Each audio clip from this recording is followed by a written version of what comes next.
2026 টি-20 বিশ্বকাপে বাংলাদেশের অংশগ্রহণ নিয়ে তৈরি হওয়া অনিশ্চয়তা এখনও কাটেনি।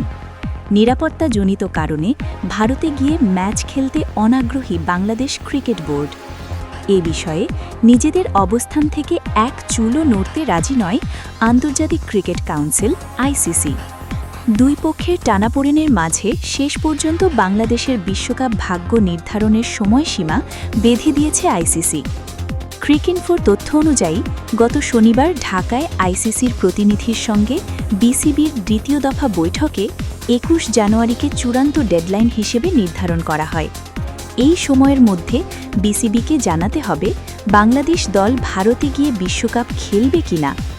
বৈঠকে বিসিবি তাদের আগের অবস্থানই পুনরাবৃত্ত করে। বোর্ডের পক্ষ থেকে জানানো হয়, নিরাপত্তা শঙ্কার কারণে ভারতে না গিয়ে সহ আয়োজক শ্রীলঙ্কায় ম্যাচ আয়োজনের বিকল্প বিবেচনার অনুরোধ করা হয়েছে। পাশাপাশি গ্রুপ পুনর্বিন্যাস করে বি গ্রুপের আয়ারল্যান্ডের সঙ্গে স্থান অদলবদলের প্রস্তাবও দেয় বিসিবি। তবে আইসিসি স্পষ্ট করে জানিয়ে দিয়েছে, টুর্নামেন্ট শুরুর এত কাছাকাছি সময়ে সূচি, গ্রুপ কিংবা ভেন্যুতে কোনো পরিবর্তন সম্ভব নয়। ফলে বাংলাদেশকে নির্ধারিত সি গ্রুপেই খেলতে হবে এবং সূচি অনুযায়ী ভারতেই ম্যাচ আয়োজনের বিষয়টি বহাল থাকবে।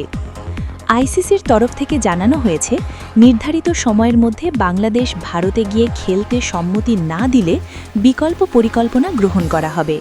সেক্ষেত্রে র্যাঙ্কিংয়ের ভিত্তিতে স্কটল্যান্ডকে বিশ্বকাপে অন্তর্ভুক্ত করার বিষয়টি বিবেচনায় রয়েছে। সব মিলিয়ে ২১ জানুয়ারির সিদ্ধান্তের দিকেই এখন তাকিয়ে সবাই। ওই দিনই পরিষ্কার হবে বিশ্বকাপে লাল সবুজের উপস্থিতি থাকছে নাকি নতুন মোড় নিচ্ছে পুরো আয়োজন।